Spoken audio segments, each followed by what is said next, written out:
شرک میں فرق کوئی نہیں ہے. اس لیے ان کا یہ عقیدہ لات منات ہبل اور عزیٰ کے بارے میں تھا.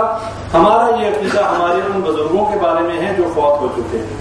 اس کے بعد میں نے آپ کے سامنے یہ بات رکھی ہے کہ شیخ ابن تیمیہ رحمہ اللہ جو ہیں انہوں نے فرمایا کہ جو شخص یہ عقیدہ رکھے کہ غیر اللہ ہماری باتوں کو سنتے ہیں، ان کے بارے میں فرمایا کہ اس شخص کا بالکل وہی کفر اور شرک والا عقیدہ ہے اور ایسا شخص مشرک ہے. دعا جو ہے اس کی دو اقسام ہیں. ایک دعا ہے کہ جو ہم نماز پڑھتے ہیں یہ بھی دعا ہے، اور نبی صلی اللہ علیہ وسلم نے فرمایا الدعاء هو العبادہ کہ دعا جو ہے وہ عبادت ہے. لیکن اس میں دو قسمیں ہیں. ایک ہے کہ ہم نماز روزہ جب کرتے ہیں تو ہم دعا مانگتے ہیں. ایک دعا ایک مسئلہ ہے کہ ہمیں کوئی مشکل اور کوئی پریشانی آتی ہے تو ہم اللہ سے دعا کرتے ہیں کہ اے اللہ ہماری مدد کر، ہم اس مشکل میں گھر گئے، ہماری اولاد بیمار ہو گئی، ہماری مالی مشکلات کو حل کر دے. جب کسی کے اوپر کوئی مشکل آتی ہے اور جب وہ اللہ کو پکارتا ہے اسے کہتے ہیں دعائے مسئلہ. اگر کسی کے ساتھ کوئی مسئلہ پیش آ جائے، جیسا کہ قرآن میں آتا ہے کہ جب مشرکین مکہ سفر کیا کرتے تھے اور سمندروں میں جاتے تھے تو اس وقت طوفان میں گھر جانے کے بعد خالص اللہ کو پکارتے تھے. وَإِذَا رَكِبُوا فِي الْفُلْكِ دَعَوُا اللَّهَ مُخْلِصِينَ لَهُ الدِّينَ کہ جب وہ کشتیوں میں سوار ہوتے اور سمندروں میں سفر کرتے تو ایک اللہ کو خالص پکارتے. فَلَمَّا نَجَّاهُمْ إِلَى الْبَرِّ إِذَا هُمْ يُشْرِكُونَ اور اللہ کہتا ہے جب ہم ان کو اس طوفان سے اس مشکل سے نجات دے دیتے اذا ہم یشرکون پھر شرک شروع کر دیتے. تو مشرکین مکہ کی یہ خوبی تھی کہ جب کسی مشکل میں وہ گھر جاتے، جب کسی مشکل میں وہ مبتلا ہو جاتے، ایک اللہ کو خالص پکارتے. یعنی کشتیوں میں طوفانوں میں پھنس جاتے تو اللہ کو خالص پکارتے. اللہ کہتا جب میں انہیں نجات دے دیتا فلما نجاہم الى البر اذا هم یشرکون جب میں ان کو اس مشکل سے نجات دے دیتا پھر شرک شروع کر دیتے. یعنی کہ وہ جب طوفان سے نکل کے خشکی پر آ جاتے پھر لات منات ہبل اور عزیٰ کی پوجا شروع ہو جاتی. اللہ کہتا کہ اگر میں انہیں سمندروں میں غرق کر سکتا ہوں تو کیا میں ان کو خشکی میں غرق نہیں کر سکتا؟ اگر میں ان کو سمندر کے اندر ہلاک کر سکتا ہوں تو کیا میں خشکی میں ان کو زمین میں نہیں دھنسا سکتا؟ اور یہ مثال ہمارے سامنے ہے. دیکھ لیں کہ ابھی بھی جو لوگ سمندروں میں نہیں ہیں، جو خشکی میں ہیں، سمندر ان کے گھروں میں آ جاتا ہے. ابھی جو طوفان آیا یا جو سیلاب آیا، جاپان کا جو معاملہ ہوا اس میں تو زلزلہ آیا تھا، اس میں کوئی سیلاب تو نہیں آیا تھا. زلزلہ آنے کی وجہ سے جو تباہی ہوئی اور اللہ تبارک و تعالیٰ نے جو لکھا ہوا تھا جس کو اس عذاب کا جو ہے وہ پہنچنا تھا، اس کا عذاب کا حصہ اسے ملنا تھا اور اس نے چکھنا تھا، وہ حصہ اس کو ملا. اور اس حصے کا آپ اندازہ لگا لیں کہ وہ حصہ کس طریقے سے ملا کہ اس زلزلے کی وجہ سے جو ایک سونامی پیدا ہوا، ایک بہت بڑا طوفان کی شکل اختیار کر لی سمندر نے، اور وہی سمندر جو ہے وہ گھروں تک پہنچ گیا اور لوگوں کے گھر جو ہیں ہر چیز کو پانی بہا کر لے گیا. اور یقین کر لیں یہ اللہ کے لشکر ہیں، یہ ہوا، یہ پانی، یہ سمندر، یہ پہاڑ، یہ تمام اللہ کے لشکر ہیں. یہ جتنے جاندار، یہ جانور، یہ ہر چیز اللہ کے لشکروں میں سے لشکر ہے. کہیں پہ اللہ نے ہوا کے لشکر کو استعمال کیا، کہیں اللہ نے پانی کے لشکر کو استعمال کیا. فرعون کو ڈبونے والا بھی یہ پانی تھا. یہ زمین جو ہے یہ بھی اللہ تعالیٰ کے لشکروں میں سے لشکر ہے. اگر کوئی زمین میں دھنس جائے، اللہ کا حکم ہو جائے، قارون کا اتنا خزانہ، اتنے اونٹ بھرے ہوئے خزانوں کی چابیاں اٹھائے ہوئے زمین میں دھنس گئے اور زمین میں غرق ہو گئے. اور جس وقت قارون اپنے لشکر اور اپنے پورے قافلوں کے ساتھ نکلا اور اس قافلے کے جس کے خزانوں کی چابیاں اٹھائے ہوئے اونٹوں کے پورے قافلے تھے، اور جو لوگ دیکھنے والے تھے انہوں نے حسرت اور خواہش کا اظہار کیا کہ کاش ہم بھی ایسے ہوتے. اور جب وہ غرور کرتا ہوا نکلا اور اللہ نے جب اس کو اس کے قافلے سمیت، اس کے خزانے کی چابیاں اٹھائے ہوئے اونٹوں سمیت غرق کر دیا، پھر ہر شخص کہنے لگا کہ اللہ کا شکر ہے ہم ایسے نہیں تھے، اللہ ہمیں ایسا نہ کر. انسان ہے تو بڑا کمزور نا، جب ذرا سی مشکل آتی ہے پھر ایک دم مایوس ہو جاتا ہے اور پھر ایک دم جو ہے اسے سمجھ نہیں آتی اور اس وقت بالکل نا امید ہو کر رہ جاتا ہے. اور لیکن جب یہی انسان سرکشی اور بغاوت میں بڑھتا ہے تو پھر انا ربکم الاعلی کے دعوے کرتا ہے، کہتا ہے میں تو سب سے بڑا رب ہوں. اس لیے یہ بات اپنے ذہنوں میں رکھ لیں کہ ہم بہت ہی کمزور اور بہت ہی ناشکر قسم کی مخلوق ہیں اور ہمیں اللہ کا شکر ادا کرنا چاہیے. اللہ قرآن میں ہمارے بارے میں کہتا ہے کہ بہت جلدی مایوس ہو جانے والا اور بہت ہی اجرت کرنے والا، بہت جلد باز اور بہت ہی ناشکرا ہے یہ انسان. اس لیے ہمیں اللہ کا ہر وقت شکر ادا کرنا چاہیے اور ہمیں کسی کی دولت سے محروم ہو کر، کسی کے پاس 4 پیسے دیکھ کر فوراً یہ دعائیں نہیں کرنی شروع کر دینی چاہیے کہ اللہ کاش میرے پاس بھی اتنی دولت ہوتی، اور کسی کی تنگ دستی کو دیکھ کر فوراً ہی مایوس بھی نہیں ہو جانا چاہیے، بلکہ ہر حال میں اللہ کا شکر ادا کریں اور ہر حال میں اللہ کی حمد و ثنا کریں کہ اللہ جس حال میں ہے تیرا شکر ہے، تو نے ہمیں ہاتھ پاؤں سلامت دیے، ہم معذور نہیں ہیں. اپنے سے اوپر دیکھنے کی بجائے اپنے سے نیچے دیکھیں. اسی طرح شیخ ثناء اللہ حنفی جو ہیں رحمہ اللہ وہ فرماتے ہیں، اور احناف کی بہت ہی مستند کتاب ہے فتاوی بزازیہ، اس میں بھی یہ بات موجود ہے کہ جو شخص یہ عقیدہ رکھے کہ یہ بزرگ جو بھی من دون اللہ ہیں، اللہ کے علاوہ بزرگوں سے فیض یاب ہونے کے عقیدے رکھے، بزرگوں سے مشکل کشائی کے عقیدے رکھے، بزرگوں کو یہ سمجھے کہ یہ عالم الغیب ہیں، یہ غیب کی باتیں جانتے ہیں. فتاوی بزازیہ میں یہ بات لکھی ہے کہ ایسا شخص کافر ہے. یہ وہ کتابیں ہیں جو کہ بڑی ہی مستند کتابیں، اور شیخ ثناء اللہ حنفی رحمہ اللہ کا واضح ان کے مقالات موجود ہیں. انہوں نے بڑی تفصیل میں اس بات کے اوپر انہوں نے ایک کتاب لکھی ہے.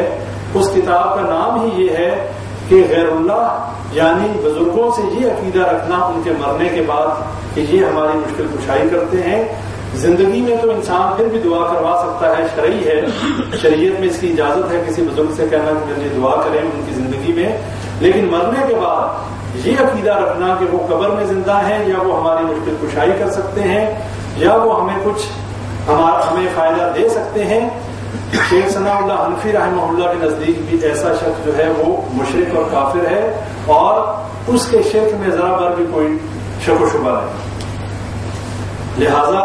ہمیں یہ بات اپنے ذہن میں رکھنی ہے کہ ہمیں جو ہے عقیدہ توحید کو صحیح سمجھنا ہے، ہر قسم کے شرک سے ہمیں اپنے آپ کو بچانا ہے. اس لیے کہ جو راستہ نبی اکرم صلی اللہ علیہ وسلم نے ہمیں بتا دیا، جس راستے پر چلنے کے بعد ہم شرک اور بدعت سے بچ سکتے ہیں، اگر ہمیں اس بات کا علم ہو جانے کے بعد بھی ہم اپنے راستے کو، اپنی روش کو تبدیل نہیں کرتے تو اس شخص کے لیے بہت بڑی وعید ہے. سورہ نساء میں آیت نمبر 115 میں اللہ فرماتا ہے وَمَن يُشَاقِقِ الرَّسُولَ مِن بَعْدِ مَا تَبَيَّنَ لَهُ الْهُدَىٰ وَيَتَّبِعْ غَيْرَ سَبِيلِ الْمُؤْمِنِينَ نُوَلِّهِ مَا تَوَلَّىٰ وَنُصْلِهِ جَهَنَّمَ وَسَاءَتْ مَصِيرًا، کہ جو نبی صلی اللہ علیہ وسلم کے راستے کو چھوڑ کر اور مومنین کے راستے کو چھوڑ کر،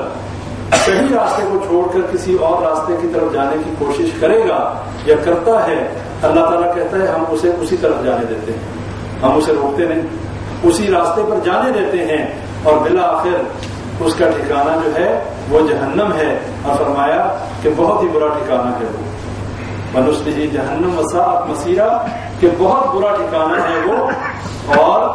اس کا ٹھکانہ جہنم ہے. تو بھائیوں یہ بات بھی اپنے ذہنوں میں رکھ لیں کہ ہمیں کسی حالت میں بھی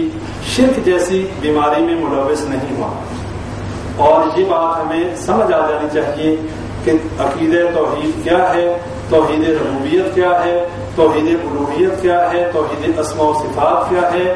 شرک میں ہم نے کافی زیادہ الحمدللہ اللہ کی توفیق سے ہم نے کافی چیزیں پڑھ لی ہیں، اور مجھے امید ہے کہ جتنے بھائیوں تک جو بات پہنچی ہے انہیں کم از کم شرک کے بارے میں پتہ چل چکا ہے کہ شرک کیا چیز ہے. اس کی کافی زیادہ اقسام اور تفصیلاً آگے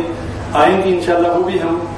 ان کو بھی سمجھنے کی کوشش کریں گے قرآن و حدیث کی روشنی میں.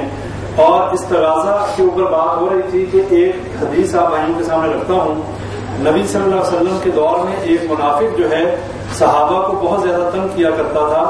بہت زیادہ اذیت دیا کرتا تھا، تو صحابہ نے مل کر جو ہے یہ سوچا کہ ہم نبی اکرم صلی اللہ علیہ وسلم کے پاس چلتے ہیں اور ان کے سامنے یہ بات رکھتے ہیں کہ یہ جو منافق ہے یہ ہمیں بہت زیادہ تنگ کرتا ہے، اس سے نجات کا کوئی ان سے جو ہے ہم سلسلہ کچھ کرتے ہیں۔ صحابہ جب نبی صلی اللہ علیہ وسلم کے پاس پہنچے اور فرمایا کہ یہ شخص جو ہے فلاں منافق جو ہے یہ ہمیں بہت تنگ کرتا ہے، ہم آپ کے پاس مدد کی اپیل لے کر آئے ہیں۔ حالانکہ یہ جو ہے شرط اس میں کوئی قباحت نہیں تھی، نبی صلی اللہ علیہ وسلم صاحب اختیار بھی تھے اور ان کے پاس طاقت بھی تھی، وہ مدد کر بھی سکتے تھے، لیکن پھر بھی صحابہ کو یہ سبق دینا تھا۔ فرمایا کہ اللہ سے استغاثہ جو ہے کرو اور اللہ سے مدد مانگو، میں تمہاری مدد نہیں کر سکتا۔ یعنی صحابہ کو یہ بتانا تھا کہ میں مشکل کشا اور حاجت روا نہیں ہوں، میں اللہ کی طرف سے بھیجا گیا رسول ہوں جو تمہیں خوشخبری دینے والا اور ڈرانے والا ہے۔ اس کے علاوہ کوئی میرے بارے میں یہ عقیدہ رکھے کہ نبی صلی اللہ علیہ وسلم جو ہیں وہ عالم الغیب ہیں، ان کے پاس غیب کا علم ہے، وہ غیب کی باتوں کو جانتے ہیں، یہ باطل عقیدے ہیں۔ اس لیے کہ نبی صلی اللہ علیہ وسلم نے خود فرما دیا، اللہ نے نبی صلی اللہ علیہ وسلم کے ذریعے فرما دیا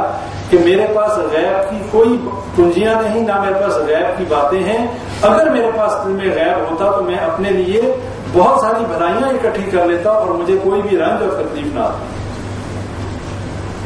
اور اس کی مثال آپ بھائیوں کے سامنے پہلے بھی رکھی کہ حضرت عائشہ رضی اللہ عنہا کے اوپر یہ تہمت لگی، منافقین نے تہمت لگائی اور نبی صلی اللہ علیہ وسلم کو 2 مہینے تک اس بات کی سچائی کے بارے میں پتہ نہ چلا جب تک اللہ نے وحی کے ذریعے نہیں بتا دیا۔ اگر نبی صلی اللہ علیہ وسلم عالم الغیب تھے تو پھر نبی صلی اللہ علیہ وسلم 2 مہینے تک پریشان رہے، اور اس کے ساتھ ساتھ حضرت عائشہ رضی اللہ عنہا جو ہیں روتی رہی، اپنے ماں باپ کے گھر چلی گئی، بہت زیادہ اذیت میں دن گزرے، تو نبی صلی اللہ علیہ وسلم کو اتنی تکلیف اور اتنا صدمہ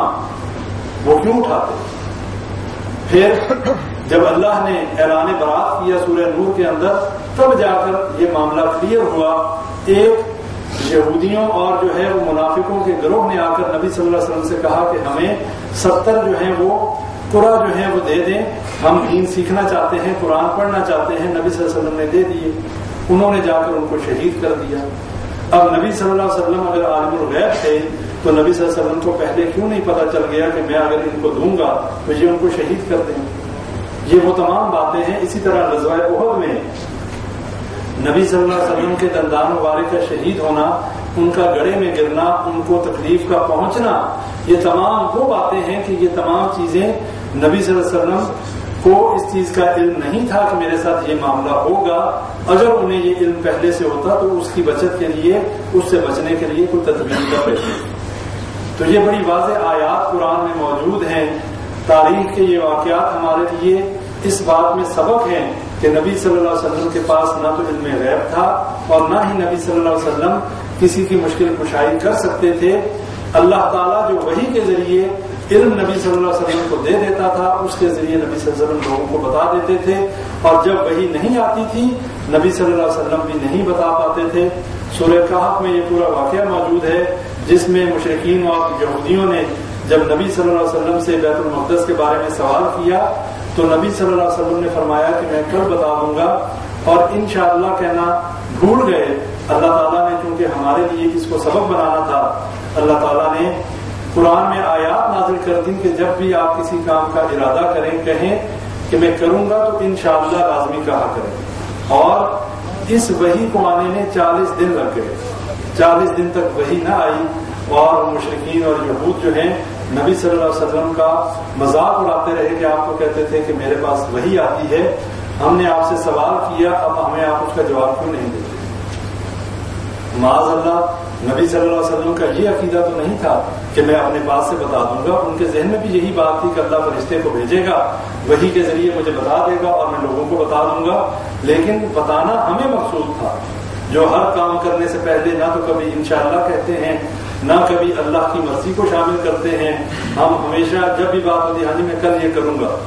میں وہاں جاؤں گا، ہمیشہ جب بھی کہیں انشاءاللہ کہیں کہ اگر اللہ نے چاہا تو میں جاؤں گا، اگر اللہ نے چاہا تو میں یہ کام کروں گا، اگر اللہ نہ چاہے ہم تو اپنی جگہ سے اٹھ بھی نہیں سکتے۔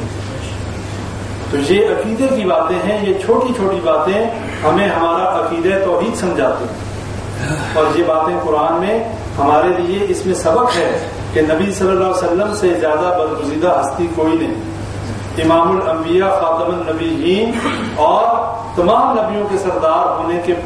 علاوہ قیامت کے دن بھی حمد کا جھنڈا نبی صلی اللہ علیہ وسلم کے ہاتھ میں ہوگا، اور فضیلت یہ ہوگی کہ تمام نبی جب انکار کر دیں گے سفارش کرنے سے تو نبی صلی اللہ علیہ وسلم کے پاس یہ اعزاز ہوگا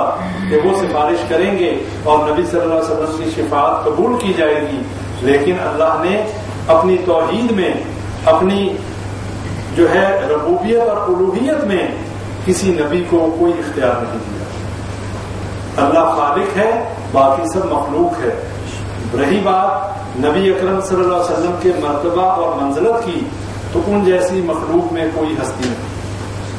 اور کسی مسلمان کا ایمان مکمل ہی نہیں ہوتا کہ جب تک وہ نبی اکرم صلی اللہ علیہ وسلم کے لیے اپنی جان، اپنے مال، اپنی اولاد، اپنے اہل و عیال، اپنے ماں باپ، سب سے زیادہ نبی صلی اللہ علیہ وسلم سے محبت کرنے والا نہ ہو، اس کا ایمان ہی مکمل ہے۔ چاہے جتنی مرضی یہود و نصارہ کے ساتھ دوستیاں لگ جائیں، جتنی مرضی ان کو ہم اپنا دوست بنا لیں، لیکن مومن اور مسلمان کا ایمان مکمل ہونے کے لیے حضرت عمر رضی اللہ تعالیٰ عنہ خلفائے راشدین میں سے دوسرے نمبر پہ، اور جن کی فضیلت میں احادیث ہیں کہ اگر نبی صلی اللہ علیہ وسلم کے بعد کوئی نبی ہوتا تو عمر نبی ہوتا رضی اللہ تعالیٰ عنہ۔ یہ فضیلت ہے، اور جس رستے سے حضرت عمر رضی اللہ تعالیٰ عنہ جو ہے گزر جاتے ہیں، نبی صلی اللہ علیہ وسلم نے فرمایا شیطان وہ رستہ چھوڑ دیتے، وہ عمر رضی اللہ تعالیٰ۔ لیکن جب انہوں نے نبی اکرم صلی اللہ علیہ وسلم سے فرمایا کہ مجھے اپنی جان کے علاوہ باقی تمام چیزوں سے، اپنے مال، اپنے ماں باپ، ہر چیز سے زیادہ آپ سے محبت ہے، نبی صلی اللہ علیہ وسلم نے فرمایا عمر تیرا ایمان مکمل ہے۔ پھر فرمایا کہ مجھے اپنی جان سے بھی زیادہ آپ عزیز ہیں، نبی صلی اللہ علیہ وسلم نے فرمایا ہاں اب تیرا ایمان مکمل ہے۔ اور ہمیں تو یہ بات تو ہمارے لیے ویسے ہی لازمی ہے، فرض ہے ہمارے اوپر کہ ہماری محبت نبی صلی اللہ علیہ وسلم کے ساتھ اپنی جان، مال، اولاد، ہر چیز سے زیادہ ہونی چاہیے۔ لیکن بات یہ ہے کہ ہم اگر یہ دعویٰ کر بھی لیں، ہمارا عمل اس کو جھٹلا دیتا ہے۔ ہمارا عمل جو ہے وہ ہمارے قول و فعل میں تضاد آ جاتا ہے۔ اللہ قرآن میں فرماتا ہے یا ایھا الذین آمنوا لما تقولون ما لا تفعلون، کہ ایسی بات کیوں کہتے ہو جو کرتے نہیں، کبر مقتا عند اللہ ان تقولوا ما لا تفعلون۔ اللہ کے نزدیک برا ترین وہ شخص ہے جو بات کہتا ہے اور اس پر عمل نہیں کرتا۔